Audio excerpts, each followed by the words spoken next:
धन्यवाद दोस्तों, मैं श्याम धरबिंद। जैसा कि आप सबको तमाम ऐसे टेक्निकल सवाल को दिया जाता है। देखिए, जैसे कहा गया है कि 6 घाते 13 को 5 से भाग देने पर शेष फल क्या होगा।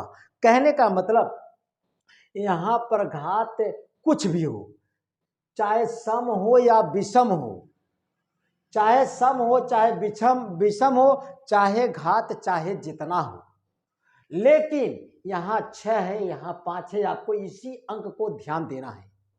यहाँ पर जो अंक है 5 है, एक इनसे कम है, कम है।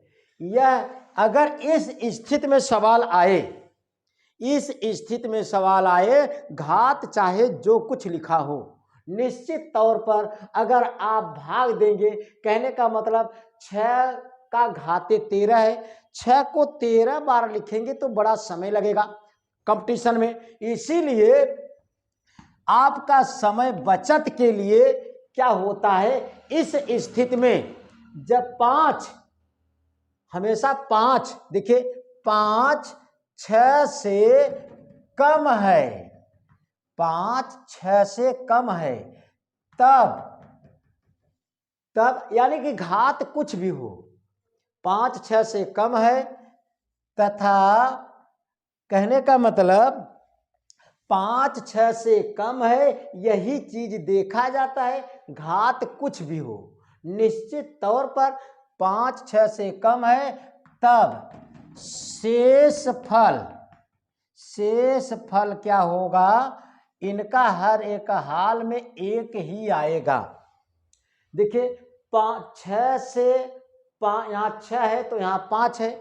इस स्थिति में इस अंक से 6, यहाँ 6 है, यहाँ 5 है, यह एक अंक इनसे कम है, तो इस स्थिति में सर्वथा शेषफल 1 आएगा, चाहे जैसा सवाल हो। अगर अगला सवाल हम सेट करते हैं, जैसे यहाँ पर देख लीजिए, अगर हमने लिखा 17 घाते 200 बना दिया, 17 घाते 200, और यहाँ पर एक कम करेंगे 16, 17 घाते 200 को 16 से भाग देने पर शेष फल क्या होगा। अगर आप नए तो चैनल को सब्सक्राइब कीजिए। इस तरह से तमाम सवाल आप इस चैनल के माध्यम से जानेंगे। अब देखिए,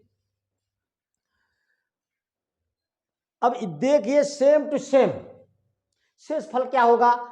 देखिए 17 16 भाई, या 16 इनसे एक कम है, यानी कि यहाँ पर पहले सवाल में यहाँ पर 6 था, यहाँ पर 5 था। इस सवाल में यहाँ पर 17 है तो यहाँ पर 16 है।